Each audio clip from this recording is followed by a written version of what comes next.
It is City against United. You want to be saying, yes, Manchester is blue or red. Every single one of them will know what this game means.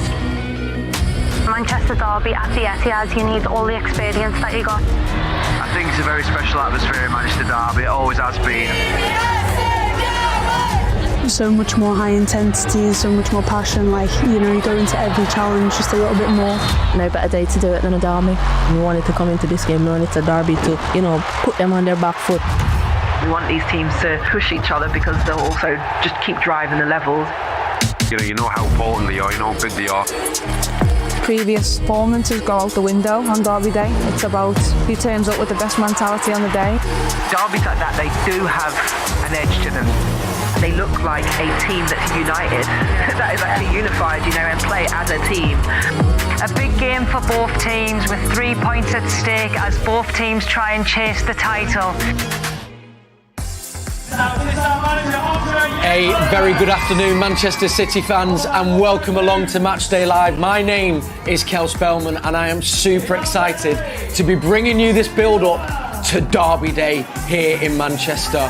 You can feel it in the city, you can feel it in the air, and you can most definitely feel the energy all around the Etihad Stadium. We are bringing you pictures of our team arriving here for this massive clash in the WSL. And who is that? I see their headphones on. She's just stepped out of shot. Lauren Hemp, I can reveal exclusively, does start. She is in the starting 11. Of course, has been a little bit unlucky with injuries so far this season, but she is back and no doubt will be making a huge difference today in this Derby Day fixture. Now, Manchester City come into this in great form, of course, currently sitting top of the WSL, but not just that. They have scored more goals than any other side in the WSL this season. Shall we get into it then, friends? Before we meet today's very special guest, let me bring you our starting 11. This is how our women's team is shaping up for our Derby Day here at the Etihad Stadium.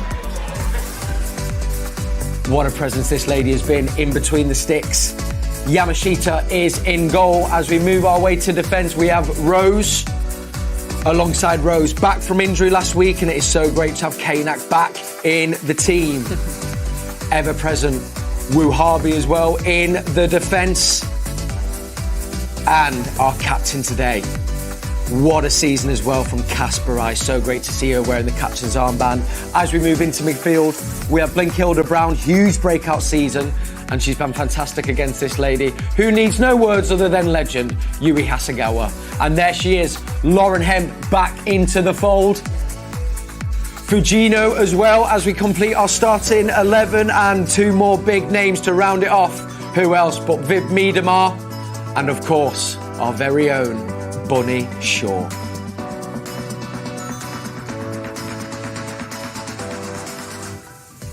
Welcome along to Matchday Live. We are here in the Etihad Stadium, and alongside me, what a treat for me and what a treat for you, Karen Bardsley, Toni, Duggan. Good afternoon. KB, how are we feeling today? I'm really excited. Yeah, City are in top form. United obviously played midweek, found it quite tough, so I think they're there for the taking today. I love that. You see, KB already settling my Derby Day nerves a little bit. Toni, I loved it. When we were speaking off camera, you were saying, I'd love to be playing today. It's one of these fixtures, isn't it? Oh, it is. Since retiring, I don't really miss football too much, but then I turn up for days like today and I'm so jealous. I wish I was out there. I wasn't lucky enough to get playing the Manchester derby. Manchester United wasn't a women's team then, but one occasion at the Etihad, Man United v Man City women. It's going to be a great day. I know this is quite an obvious question, Toni, but there is something extra, isn't it, when it comes to Derby Day? As players, does it get spoken about, or is it like the unspoken in the changing room? No, of course. I think it doesn't even need to be spoken about. You just know it's a big game, and I think the fact with these two teams now so close together as well, fighting for Champions League places, fighting for the title, I think it adds that extra edge. Yeah, and speaking of the extra edge, how much of an extra edge is Lauren Hemp going to be for Manchester City today? She starts today. Huge news for the fans. Yeah, it's great to see her back. Obviously picking up minutes last weekend as well was great to see. But, the pace that she brings, the way she just is 1v1, she's so dangerous in her variety of crosses. With a target player like Bunny Shaw, it just must be a delight for her to find her, in terms of that powerful heading ability, the runs from late, just be so fun to have someone like Bunny to like deliver those crosses into. So much pace and like obviously so well experienced as well in these types of occasions. So great to have her back. Well, and speaking of that experience, as a presence for the team on the pitch as well in these big moments, I guess it has a ripple effect on the rest of the team as well, Toni. Yeah, I'm not surprised to see that she's starting. I think, look, Bené's done a fantastic job. I think Virginia's very versatile, so she's obviously going to move out to the right, back with Casper. I think they've formed a great partnership so far. But I think Lauren Hemp, if she's fit, you need her on the pitch today, is going to be massive 3 points. So you need your best players out there, and Lauren Hemp is for me one of the best players in this team. So yeah, I mean, it's all going to be about Lauren today. She's got that grit. She knows what it means to play in a Manchester derby. So she's going to be important today for the team. She is indeed. Well, let's hear from Lauren Hemp now. She caught up with us moments before the show just started. Here she is at pitchside, giving us her thoughts on today's game. Well, Lauren, starting with the news that you're starting today, how are you feeling coming into today? Yeah, really excited. Obviously, I've been out for a while and I've been itching to play. So, yeah, to get the opportunity to come into the side today, like, I'm really excited for it and can't wait to get going. Yeah, what were your emotions like coming back onto the field at Everton last week? Yeah, obviously it means a lot. Like, it's been really frustrating recently, having been out with the injuries, and yeah, I mean, like I said, it's not fun in rehab, so yeah, it's been hard work, and it makes moments like that so much more special when you get to step on the pitch with the group that have been there along the way, along all the hard moments in my journey. But yeah, obviously to be also available to play in games like this is so special for me. So yeah, I can't wait for this one. Yeah, you've obviously talked about the special moment, first start being back here at the Etihad in the derby against United. Yeah. How are you feeling? How special will it be today? Yeah, so excited. I've come in it like, I'm not nervous, like I'm just pure excitement, just because it feels like a long time since I've been able to play, especially in front of all these people here that are going to be here today. So yeah, to do it at the Etihad against Man United, there's no better feeling than that. And what are you expecting from United today? I mean, they're a quality side. Like, we've got so much respect for them. They've done well this season. I think today will come down to who wants it the most, and hopefully we can bring as much quality as we can. And in the tough moments, obviously we've got all the fans behind us, and it's so special it being at home. And yeah, we're in this together, and so hopefully we'll get the job done. 7 wins in a row, coming into the game top of the league. What's the mood like in the camp? It must be high. Yeah, it's great. This week we've all felt really confident, and it's nice to be back amongst the squad, sort of feeling that energy, and it helps lift me as well. Through the hard moments of my rehab, being able to watch the girls get the win on the weekend is obviously what makes my week at the end. So yeah, it's special, and hopefully we can continue that run. You've of course played in your fair share of derbies, but there'll be players today who are tasting this game for the first time. Any advice for them? What do you think they would be expecting from a derby game? I think like throughout the whole of the week, everyone's been talking about it. Like, it's the game that you look for at the start of the season when we've got them fixtures, and everyone's going to be up for it. And I think the girls who haven't been involved with it know how much it means to everyone, and they want to win just as much as we do. So I think, yeah, there'll be no one lack of energy today, that's for sure. And just finally, we've got KB and Toni Duggan in the studio today, just down the camera. Any messages for them? Any questions for them before the big game? No, just want to say hi. Missed you guys, and yeah, I mean, it's so nice to see everyone, and yeah, hopefully we'll get the job done for you today. Amber, thank you so much for your time. Good luck. Thank you, bye-bye. Nice little message from Lauren Hemp. I mean, even to say there's a derby about to kick off, she seems very calm and composed. Is that kind of just her general being always, KB? She's so chill, isn't she? But it's reflected on the pitch as well. She's single-minded in what she needs to do. She just embraces the moment, and you can just see like how much this means to her, just being fully fit and getting the opportunity to like do what she's best at, do what she loves. So. Yeah, and express herself. Yeah, exactly. I'm watching that interview as well, and I'm thinking, even if she's injured, she's still saying she's okay, because she's made for these occasions. And she's a big game player, so I know I'd be saying no, it's fine, don't feel no pain. Anything you can to strap it up and get out there. Speaking of big game players, Toni, I want to begin with our kind of two superstars up front. I mean, Miedema and Bunny Shaw, 9 goals between them so far this season. Really are forming quite a formidable partnership, aren't they? Yeah, I'm so happy this year to see them playing on the pitch together as well, because last year they obviously had their injuries, fair share of them, so it was one or the other, and then,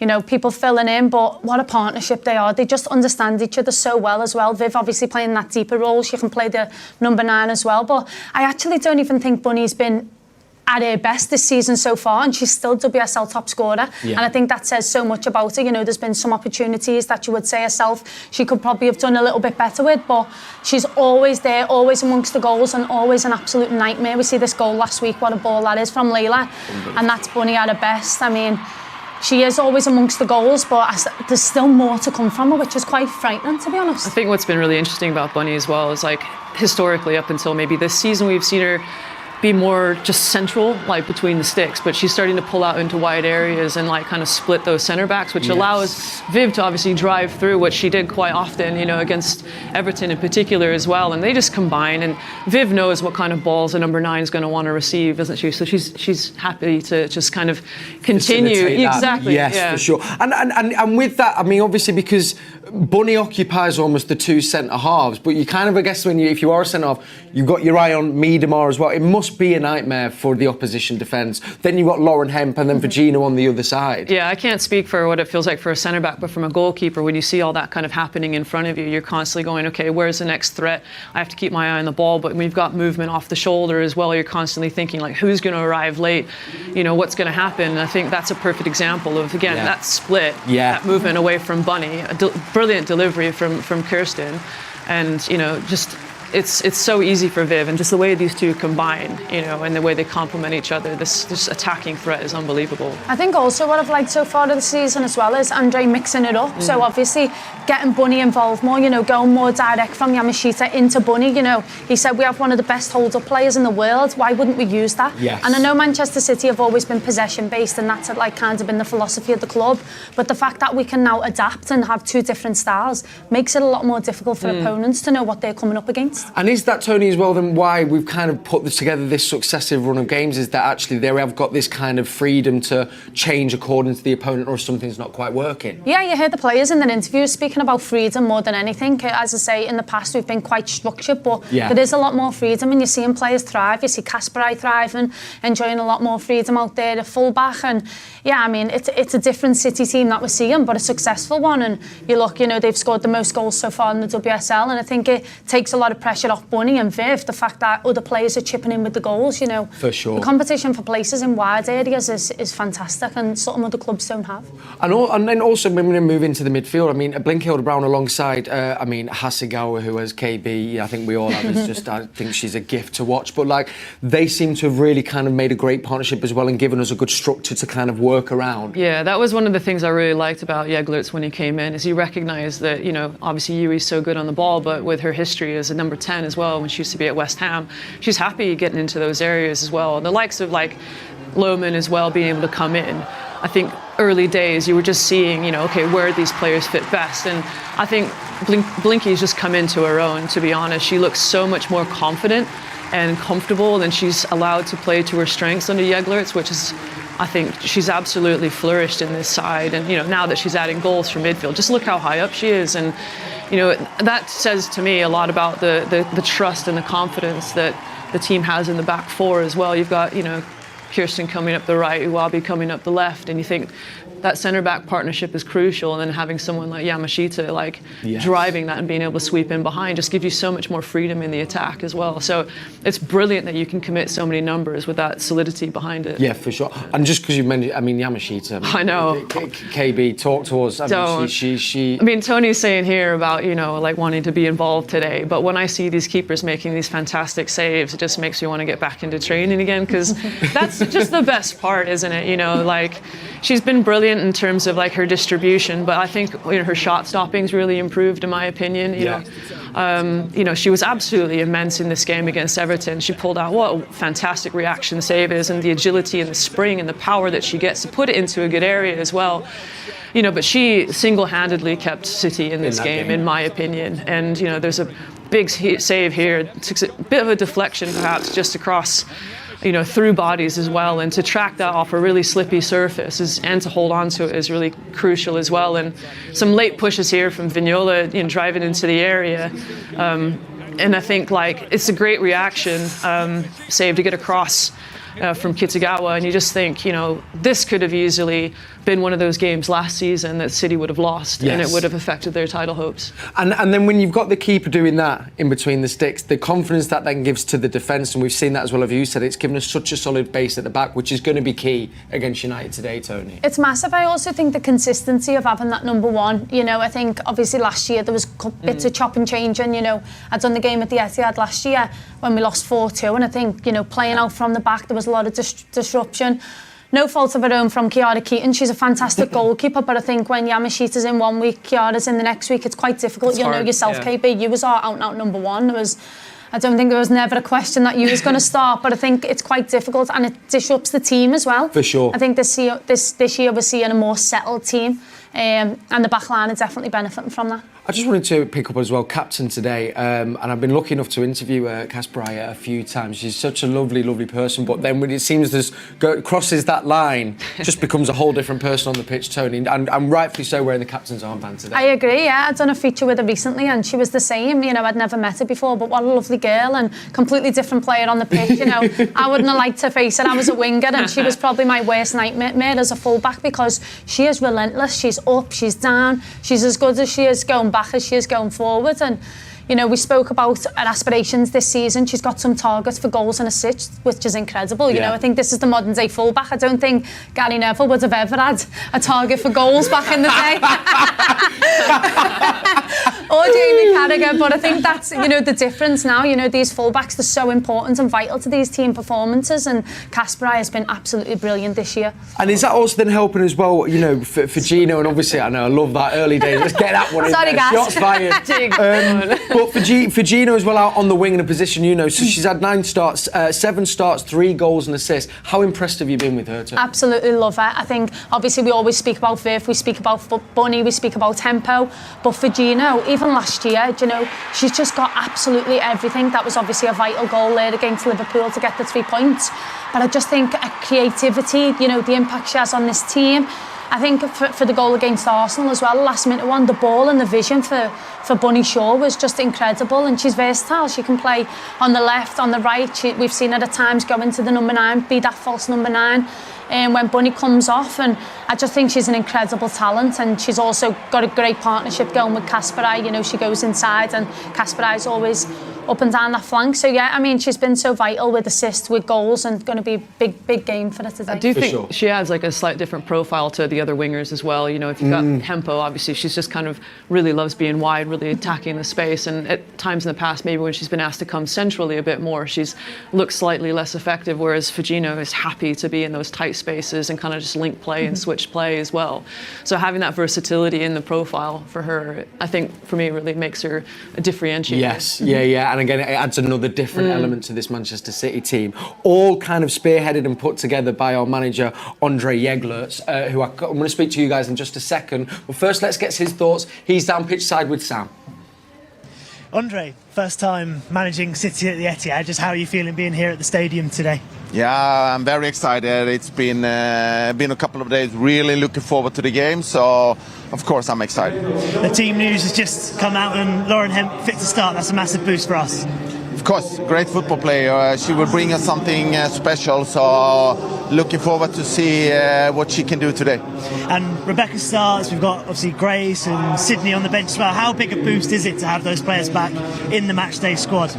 Of course, we need that for being able to do changes, finish off the game in different ways, but also for our training sessions every week. So it's great to have a lot of options as a coach. Obviously a big game today, but what's the message been to the players throughout the week building up to this one? I think that this group is so excited about doing good things all the time and develop as a team, so we haven't spoken that much about it the last days. It's all about how can we be a little bit better than the Everton game, and how can we do to punish United today. So it's a mix of it. We haven't put that much attention about the event, but I know it's an exciting game for the players. You mentioned obviously the win at Everton there. It was really hard fought. What would you like to see maybe be improved on from that game going into this one today? Especially, I would say, our defending structure. I think we struggled a little bit in that in the last game, and we need to have a little bit better structure in how we are handling the first press. And what are you expecting from Manchester United today? What challenges will they put on City?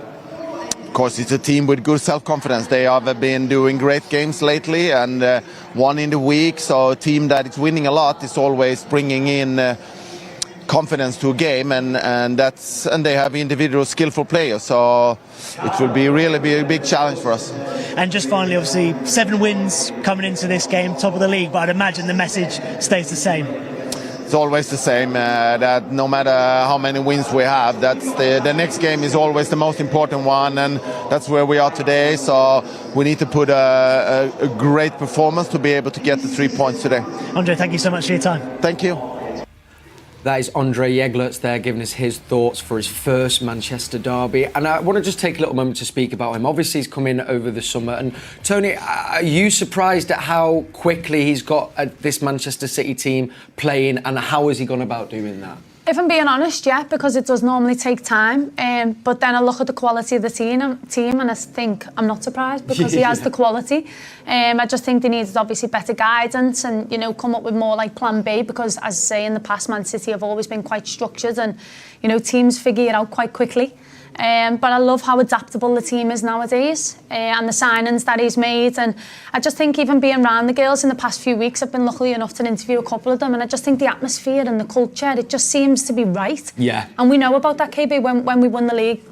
I don't know how long now, ancient. Yeah. But, you know, it's about having that culture, and it takes a team to win the league. It's not going to happen one game. If they win today, they're not going to win it, but it's a culture that you create and you set, and they seem to be on the right path, so hopefully that can continue. And if I may, of course, KB, always. Obviously, his experience during the Euros as well, you know, you could see some of his principles and identities coming out in the summer, and it just needed like players with better quality, like Tony's touched on, to really kind of to reach its full potential, yes, if you will. And I think there were some growing pains in the beginning, you know, trying to figure out what players' strengths were and how it might fit in. But that's the thing for me that I've loved about watching.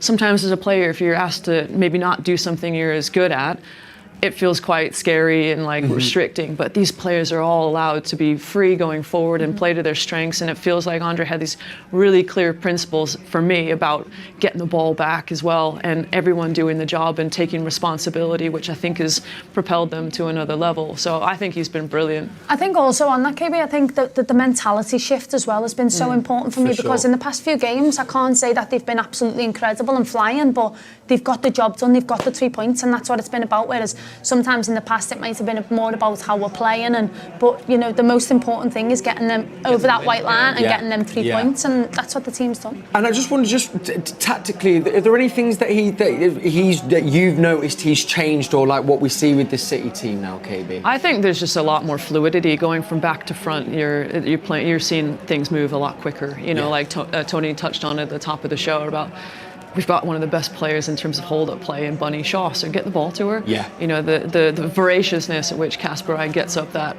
you know, underlaps, but then also overlaps as well, like the freedom to create those overloads in midfield where, like, other teams just can't cope, you know. And so I think that unpredictability is something that we didn't really see under Gareth Taylor. You know, it was like Toni says, like very structured and very rigid. Yeah. And his adaptability in games to make substitutions at the appropriate time has been something that I've noticed as well. But, you know, the fluidity in formation is something that he also brings, you know. So it's nice to see a slight departure from, you know, what the men's team were doing as well. But I just think the football's been really fun to watch. And also, I mean, you both have played under different managers. Is that kind of one of his strengths, is that he's got his, you know, his, I guess, principles and foundations, but also allowing the players to express themselves? Because it feels an obvious thing to say, but not all managers are able to do that.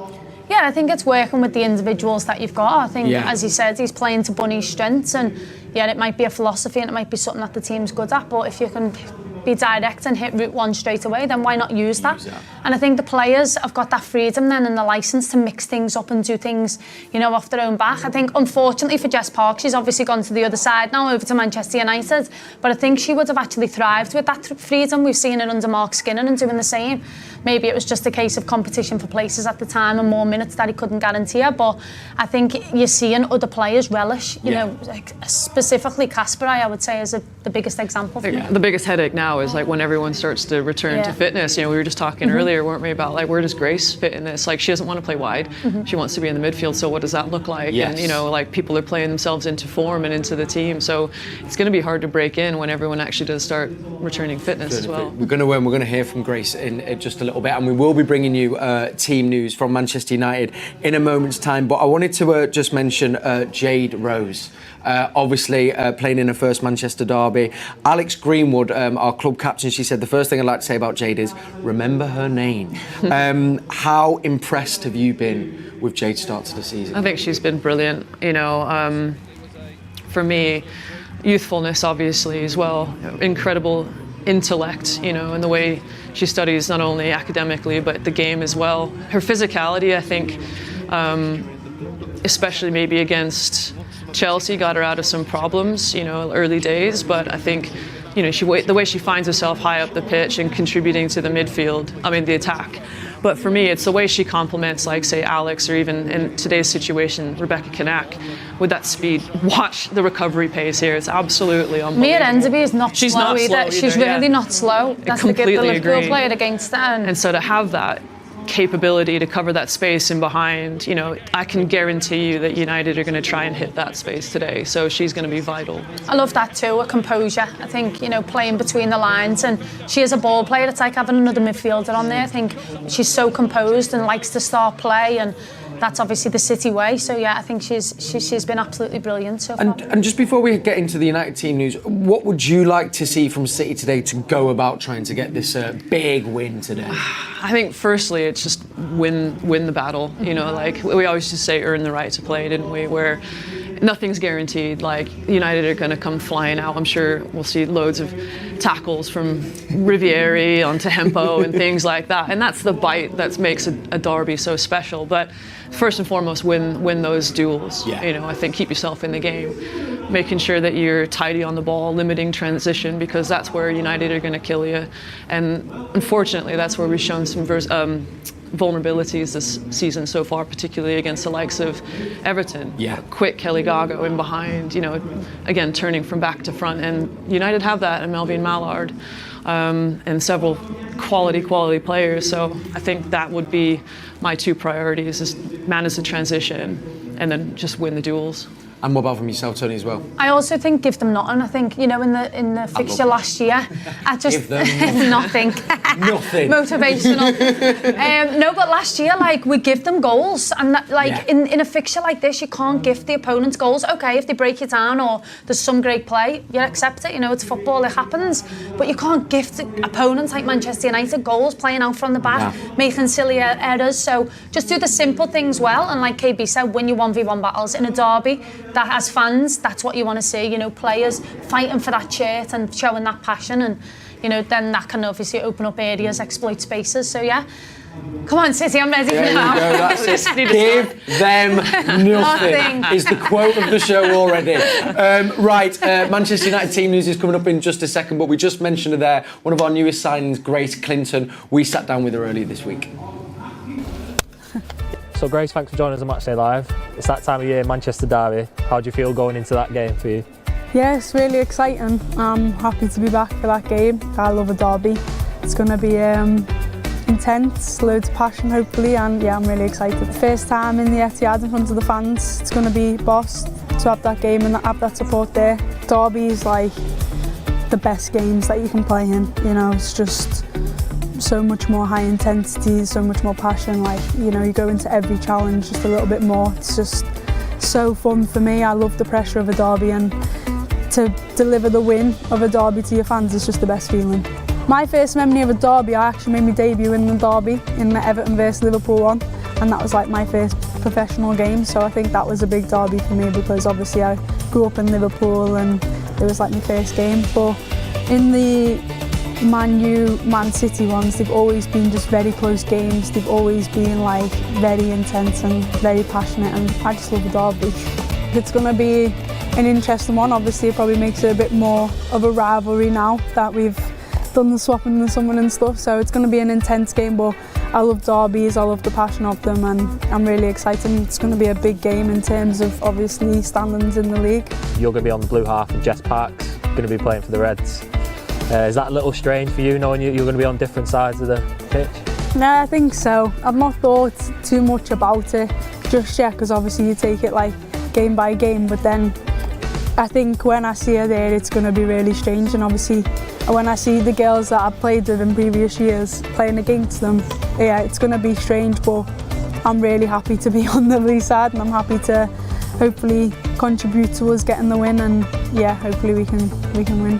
Jess is an amazing player, and I actually hoped that I would get to play with her when I come to City. To be honest, like I spoke to her a lot about it and wanting to play with her, because whenever I play with her at England, I know her quality. She's an unbelievable player. So obviously we don't really want any other team to be doing better than us, but individually wise, I'm really happy that she's thriving and finding an enjoyment for football again, and I'm really happy for her.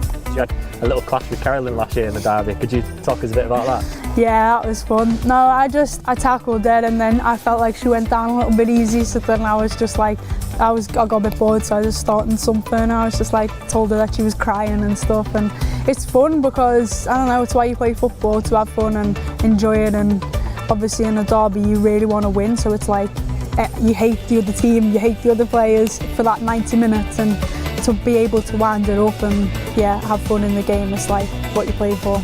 Great. And final question, so you play alongside Carolyn and the rest of the team. What's the feeling like with the camp this season, going into this game especially? It's amazing, like we're doing so well, and if we're not playing well, we're still getting results, which is probably not what's happened in previous years. So we've really got like a winning mentality this year, but the style of football that Man City playing with people like Carolyn and Bunny is like so enjoyable to be a part of, and I'm really excited to see how the season goes. Yeah, maybe. So we are building up to this derby day here at the Etihad Stadium. We brought you Manchester City's team news. Let's bring you Manchester United's team news. She was just mentioned there, and it worries me slightly when I see Jess Park in that starting 11. We'll get into all of that in just a second, but I'll run you through the team. We've got Middleton Patel in goal, then we've got Sandberg, Letitia, Toon, Park, Turland, Galton, Rivieri, Janssen, Zigotti and Mia Zawa. Subs there are on the right-hand side. Now, there's been a few changes. I mean, obviously one of the big ones, Marland, who scored in the game earlier on in the week for United against PSG, where they won 2-1. What do you think the thinking is there, KB? Yeah, I was a bit surprised that Mallard isn't going to play. I mentioned her previously because I think like the pace in behind would have been like a really good opportunity in terms of for them to get in. Yes. But Turlin's a massive goal threat, especially in the box. Like her aerial presence is great. Interesting though, I think with Leah Galton on the left-hand side, it probably speaks to more about winning that mental battle, because she's a workhorse. She'll get up and down the pitch. She'll fight and scrap. Maybe like for regains higher up pitch and stuff, and delivering that into the area for a target player like Turlin will be interesting. Like that needs to be respected. But with the Rebecca Kanak, with Jade Rose, like two players that are very good in the air centrally as well. Yeah. You just think like how are they going to come out in that battle? So I think this is part of the game plan, because Mallard played midweek. I imagine it's going to be Turlin, and then we're going to see Mallard come on a little bit later on. Speaking of that game in the middle of the week, Tony, I mean, obviously that is probably why I've been changing. Is that going to have an effect, do you think, on the team today? I mean, their spirits will be high. That's a great win midweek. Yeah. I watched the game myself and I thought they played really well, but I must say the game took a lot out of them. You know, Sandberg was going down in the last minutes with cramp. A couple of them had a couple of knocks and injuries, so I'm not surprised that Mark Skinner's made a couple of changes. Bit surprised at Mallard, because I thought she had a really great game and I thought she could cause problems for City today, so it's a positive for us. Yeah. But yeah, I mean, that's the problem you have when you're in Champions League. You've got more games, you know, players are going to be fatigued, and I think that's what concerns me with Manchester United. They don't feel like they have the squad depth to compete on all fronts at this moment in time. Manchester City, I do feel, but obviously we don't have Champions League. I think we would rather have that luxury of playing in the Champions League than being fresh for today, but it's how it goes. But yeah, I think, you know, we could see signs of fatigue today from Manchester United. Fingers crossed as well, we can capitalise on that. Let's speak about Jess Park. And I close my eyes there because I don't want to jinx anything, because I've seen her put in some beautiful goals here on the Etihad pitch. I'm hoping she doesn't do it today, but she is flourishing in her first season at United, it has to be said. She's quickly become a fan favourite, hasn't she? And integral to how... Doesn't feel right, that for me, KB, I'm sorry. I know. But she's been integral, I think, to their success. You know, they've got the second best attack, you know, with 19 goals in the WSL, and they haven't conceded many either. So it's going to be tough, but she loves to like just find great space, especially in between the lines. Like, and that's what she did so well when she was here. She scored some absolute bangers as well. There's one that I can remember against, was it Arsenal, that hit the underside of the crossbar and bounced down. I thought, wow, what a strike that was. But she's a really humble girl, very confident in her own abilities, but she lets her football do the talking. But, she plays out wide, holds the width, but also comes inside and add an extra body and sometimes be a spare player if the fullback doesn't know to go and track. So, she's very clever. Obviously got her big break with us, but yeah, she's flourishing. And for me, it's hard to say, but I love Jess to bits, and it's great to see her doing well. I couldn't agree more as well. On United's defence, because we mentioned our attacking prowess, how resolute do you think United will be today? Because obviously they've got quite a strong defence, but they are going to be tested. That's what I like about Mark Skinner's teams. I think even as years go by, they've always been organised, they've always been set up, difficult to play against, difficult to beat. But I just see our City attack being too much for them today. I mean, obviously Maya Letizia, everyone speaks about her. She's been absolutely incredible for Manchester City for numerous years now, captain. Jay Riviere on that right-hand side is another brilliant player. But I just think Bunny Shaw, Viv, Hempo, Fagino, I think will be a bit too much for them today. And there we go again. Toni now settling on Derby Day nerves, which is good. Also probably worth mentioning again, another little plus for us to help, alleviate them a bit more. United's first choice keeper out as well. Could be huge today, KB. Yeah, I think Fallon Tillis-Joyce has been an exceptional addition, and let's be honest, she had some big shoes to fill when Mary Earps left the club as well, and I think she's certainly stepped up. She's made herself essentially the US #1 as well. So she's a great shot stopper. She's got incredible range. She's about 6'1", 6'2", so she's got a couple inches on me. But she plays a lot of confidence, and I think she will be a bit of a miss, especially with the likes of Bunny Shaw and the aerial ability from her and Viv as well. But you have to give credit to Middleton Patel, because she came in a really tough situation at Old Trafford in the Champions League against PSG.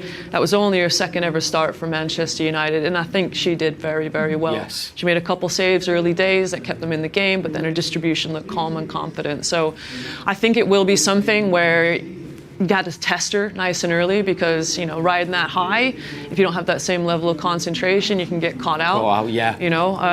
But it will be interesting to see how she copes with this occasion. Yeah, especially, and hopefully as well, we can see now the Etihad behind us is slowly but surely filling up, so there's going to be a great energy around the stadium. We're just getting some words there from the Manchester United manager, and mentioned about Galton coming in is because he said always has a good game against Casper Eye. It doesn't surprise me, to be honest. Sometimes you have to nullify the opponent, and that's what he's trying to do today. I mean, Rolfo, I do think, is experienced, and obviously she's played at left back a few times before in the past for Barcelona, so I think she could have also done a job, but I think with the physicality of Leah Galton, and obviously she knows what Manchester derbies are all about as well, and I mean, an impact from goals, everyone knows about that, but definitely a work rate and going backwards is important, and I can see Mark Skinner's thinking to go with that. She adds a layer of grit, I think, to United. Yeah. There's a fight, there's a battle. That's offside. I know, exactly, yeah. I wasn't going to mention it. You're on it, Toni. I think that was one of our talking points the last time we met. Yeah. Sorry, KB. No, but you're absolutely right. She's behind Kiara, isn't she? But no, she does add that threat in terms of, she's just switched on. She's streetwise, so she knows how to kind of handle these moments, and needs to be respected. But I do think that the form that Kirsten Casper is in as well, she'll relish that challenge. Did you ever, Toni, did you ever have that with be certain, not even teams, but individuals, say fullbacks or whatever, that you always thought, I've got your number? There was definitely ones that I thought, I'm going to have to track back today. I enjoy that. I was actually talking to Kirsten Casper about it, actually, because as a wide player, you sometimes do play a bit of cat and mouse and think, I'm going to stay high and see what this fullback's going to do, especially if they like to bomb on. And I asked Kirsten if she thinks the same, and she was like, no, I literally just play my game, and that's how I am. Whereas I was cheating a little bit sometimes, thinking, if I stay high, I won't have to track back as much. But it is a little bit of cat and mouse. It'll be a good battle today. I do think it'll be a big battle. Toni did do that when we were playing together. It was Chelsea. I can't remember who was playing right back at the time. Kind of Blundell, maybe. It might have been, because there was a moment where Toni just decided to stay high and wide, and I was like, right, if I can get this just nice, I might be able to ping it in behind Blundell, and I think I managed to. And I think it's a fine line, isn't it? It's risk v reward, because if it doesn't work out, then your manager, KB, everyone's screaming at you like, get back in, but it's worked. Like, yeah, I meant that. Yeah, it was all thought out. This was the plan from the start. Now, let's hear from another City player who's been having a great season as well. We managed to catch up with her earlier on this week in Studio One. This is Leila Ouahabi. So Leila, big game coming up at the Etihad in the Manchester Derby. How does it feel to be playing on those type of games? We are really excited. No, I think it's amazing to play in Etihad Stadium always. It's an incredible stadium for us and with our fans, and especially these games against United, because always the derbies is a important and exciting game for us. So yeah, really excited. Is a derby different to any usual games? All games is really important for us, of course, but always the derbies I think is special games, no? Because always is a little bit different feelings, no? More excited maybe, but yeah, always you have this feeling when you play against United. And this feeling in general, does it change it being at the Etihad? Maybe, because to play in Etihad is another plus motivation, you know, because playing that stadium with our fans there can be always extra motivation, an extra special game. Yeah. You personally too, you got an assist, but in the derby at the Etihad in March of 2024. Let's have a look. To Jess, no? Exactly, and assist to Jess Park. Talk us about that goal. Yeah, I remember that situation, because always when I can, I try to join to the attack, and in this situation I saw clear, no, to join to the attack, and I say to Hemp, play to me, and then I saw in the box, especially Jess Park, and yeah. Great cross and great finish from great Jess. Timing as well, yeah. She's the red side of Manchester now. Yeah. How will be that, you know, coming up playing against her? I mean, I love Jess, no? Always she was an important part in this group, and she was always a really close friend, and she is as well. But yeah, it's gonna be, maybe special, no, to play against her. But I think it's gonna be a good competitive game. So now she's enjoying in United, so I'm happy for her. But yeah, I think it's gonna be fun. So Jess is playing for United now, and you also had an addition to your team coming from Man United, which is Grace Clinton. What is it like playing with her now after playing against her in previous derbies? Yeah, I think Grace is a really good player. She's a young player, but she's super, she's smart and intelligent player, and she has a lot of quality as well.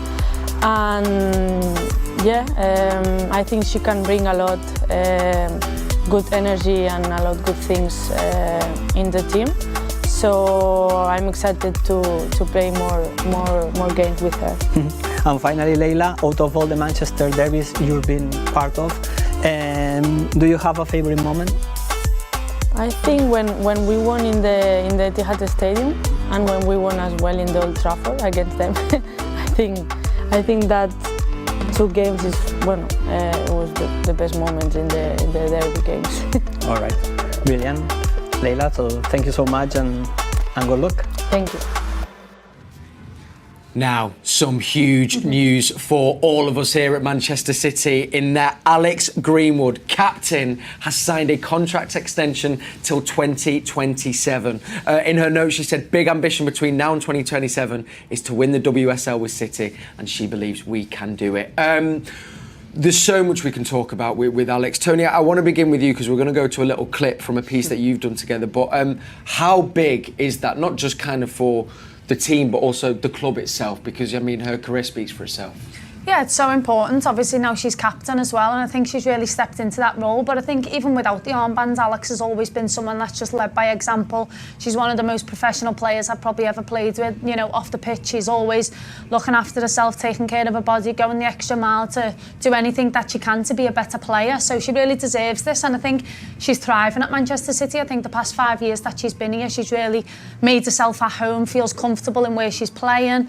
And yet she seemed really happy. I caught up with her midweek, and yet she's delighted. So I think it's a big thing for everyone, for Alex, for the club, and for all the teammates as well. Absolutely. Well, speaking of that, we can bring a little clip here now about Alex speaking about when she got the captaincy. The last season, something amazing happened for yourself. Do you remember? Yeah, I suppose I do. We have a little armband on here now. Obviously, Steph retired, done an amazing job in being captain for the club for a long time, and you took that responsibility. Is there any other areas of your game that you felt you had to change or adapt to when you got that responsibility? Yeah, and I think as I've got a little bit older and more mature, and fortunately been around some incredible captains, obviously going over to Lyon and working with Wendy, and I just took little bits from everyone that I could, and took a little bit of information.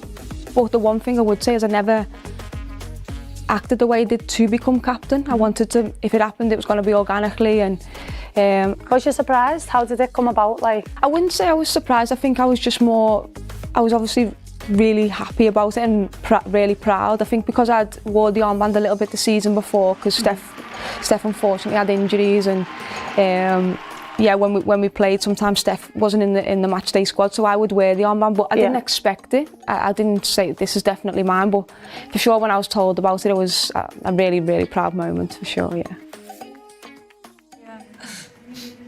That full feature is available to watch on the Manchester City website. Tell you what, to give me a run for my money.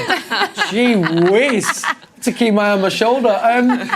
KB, we mentioned there, we're speaking about her captaincy, but as a player as well, what does she bring to the City team? Obvious question, but you know. I mean, we'll start with the quality, because it just, like I said, it speaks for itself, and the way she's developed since her time, you know, here at City.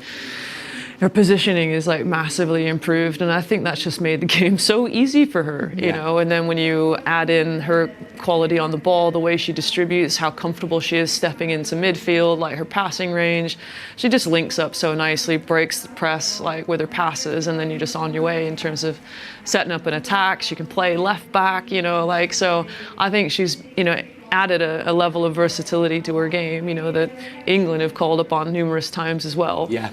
But like her leadership, you know, I think she's really grown. She's taken a lot of young players under her wing, the likes of Jess Park and things like that.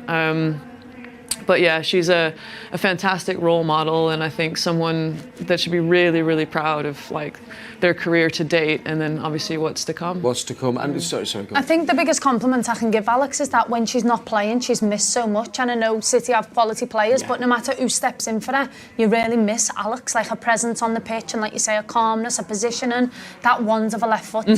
You know, her deliveries from set pieces, you know, the absolute weapons to this team. And I think that's the biggest thing I can say about it, is that she is a big loss when she's obviously injured the way she is now. And just wanted to pick up on that other thing you said there about for young players, because as we know as well, this is a relatively young City team. Having her now be here till 2027 as a guide and teacher is huge for them young players. Yeah, she's just dead easy to talk to, Alex, and you know, like she does genuinely really care, you know, about how people are getting on, and she's been through it, you know, so she'll know like what it's like for younger players, like either moving from a club, coming somewhere else, or, you know, being in a tough game, a big moment like today, you know, how they'll be thinking, feeling. She's always in touch, you know, so I think like the way, you know, she nurtured some young talent, even like Toni over at United when she was there as well. I think they've massively benefited from Alex's leadership, and she does it naturally, even if she's wearing the armband or not, which I think is, you know, a fantastic attribute to have. I think as well we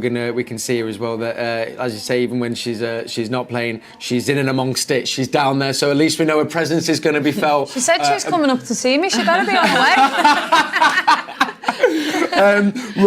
Now we've got a very, very special VT to bring you, because our official supporters club has been instrumental in growing our fan base over the last 10 years.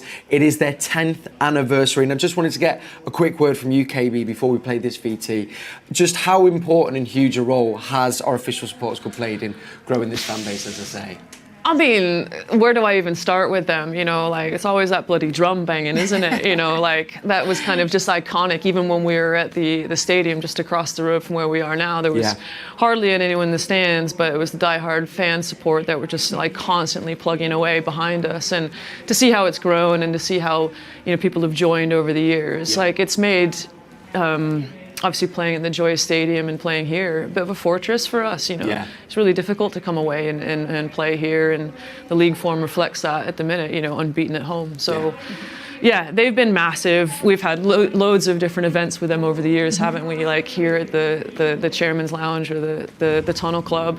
And I think we've really been able to show and share, you know, the growth of the club with them as well. Yeah, and also it's not, and it's such a beautiful point to say there, but like to hear from the players who we obviously all kind of revere and we idolise, but they play just as an important role for you guys as well, Toni, which I think is it's a great relationship. Yeah, it's the same faces you see, you know, we're talking from 12, 13 years ago, and it's the same people that are there home and away through the highs, through the lows, and you know, we've actually built that bond, which is actually unique in football. You know, sometimes you don't have that access to players, but at Manchester City, we've always, you know, Blandy's kind of one of us, and she's one of the biggest fans and the women have got, and it's just nice that we can, you know, share them experiences and they can feel a part of the club as well because they're so connected. There's great stories that we've shared over the years. You know, you bump into them at FA Cups and you're in the hotel, and then you just go, oh, I remember when so-and-so did this, and oh, what do you think about this? And I think when I retired and I bumped into a few of them at like the Hilton down at Wembley, they're like, what do you think's going to happen today? And they've got like a massive opinion, massive following, and they're just like absolutely diehard and like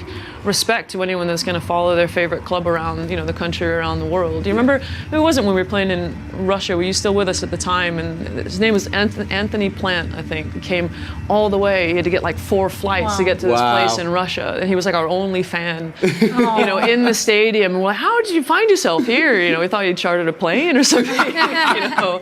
But like, people just love this club, and it's a pleasure to have people like that and to play for them. That's it. It was beautiful words there, KB. Thank you. Now, I want to keep you in the studio, but you're on a commentary. It's a lot warmer today. in here. Can I stay? Yeah, you can. Listen, me and Toni would love you to Sorry, stay. Nick. But no, we're going to let you go over to commentary. So while we'll let KB go, let's take a little moment to mark this 10th anniversary of our supporters club and KB.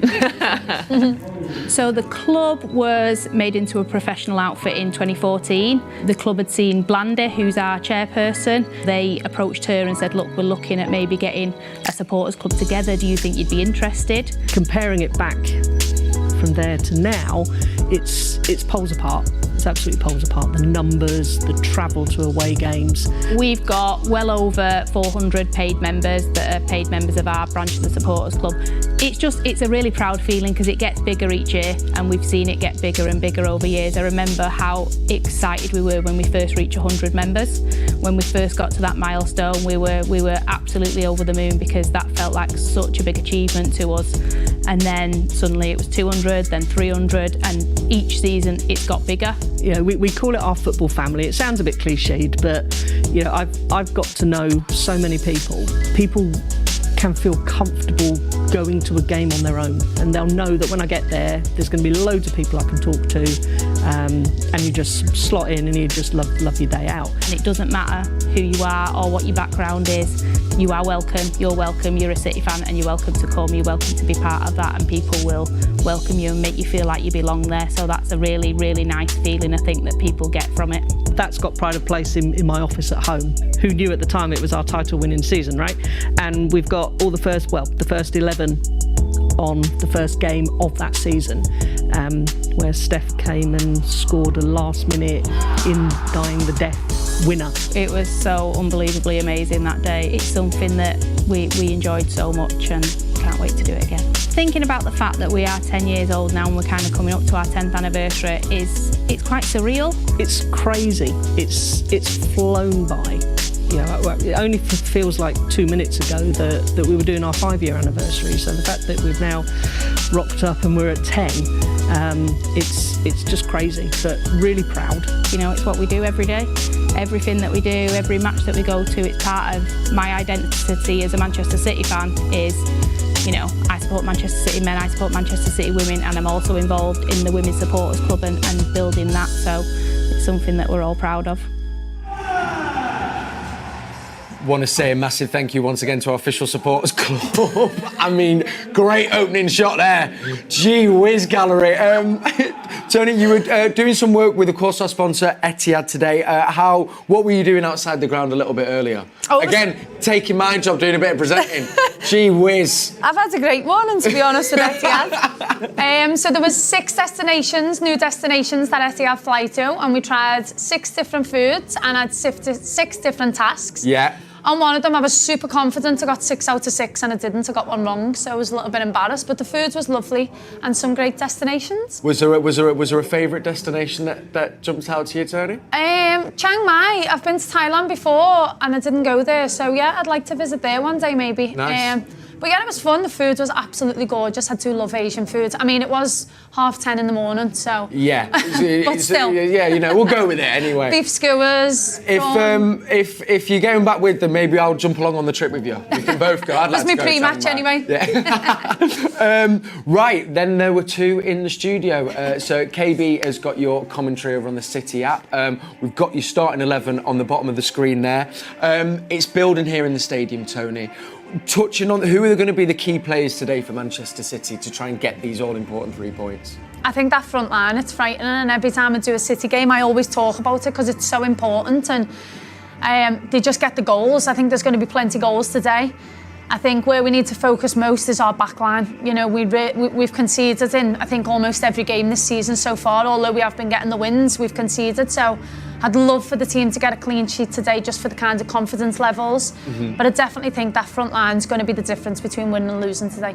And from the United's perspective, again, who are the players that we need to keep an eye out from there that could potentially hurt us? Dare I say it, Jess Park. Football has a funny way, doesn't it? It has a funny way of making things happen that probably shouldn't. But yeah, keep her quiet today. I mean, she's a great girl and I love to see her do well, but just not today. She's so impactful on that pitch and creates so many chances, scored some worldies, even at the Etihad. Yeah.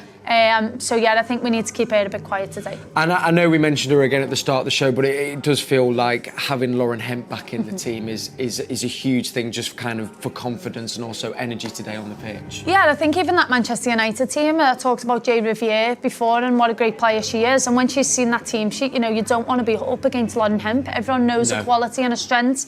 Really difficult to stop, difficult to play against. So yeah, she's going to be massive for the team today. And obviously her link up with Bunny Shaw as well. You know, the deliveries into the box, you know, they know each other so well. But she's going to be key to this Manchester City team today. And I mean, we haven't got the subs there, but one of the talking points we touched upon earlier on the show is obviously, I know there's still players to come back, but we have got a squad depth. So should we need to, and we know he's been really good with his substitutions, that's also going to be a key moment, I feel, come the second half. Yeah, I'd love to see Grace Clinton getting some minutes. I mean, she's a Scouser, so I'm a bit biased, but I know what such a wonderful talent she is. I was with Grace when I was at Everton when she was so young, and you could even see it then. She was 17 years of age, but she just has this rawness and this incredible aura that she's not afraid to get on the ball, make things happen. She can be the difference between the team winning and losing. So I'd like to see her get some minutes. And also Laura Coombs on the bench today. I think it's a 200 WSL appearance, so very, very experienced. And what a team player she is, you know, the impact that she has when she comes off the bench. And I'm sure she's so positive around the girls in the dressing room because I know Coombs really well. But she can have an impact as well, you know, whether it's seeing the game out or whether we need a goal. She's vital to this squad. But yeah, hopefully we don't need them players. No, but they're good to know we've got them there if we do need to turn to them. And also on that though, you are so right, 200 WSL appearance it will be for Laura Coombs. There's going to be a very special presentation as well here in the stadium for it. Right, Toni, I'm about to hand over to the commentary team, but I just need one final thing from you, and it's a prediction, please. 3-1. Love that. Right, me and Toni will be back at half-time. I'm going to hand you over now to our commentary team. Of course, KB will be down there now. Thank you for watching. Come back at half-time. The last thing for me to say is come on, City.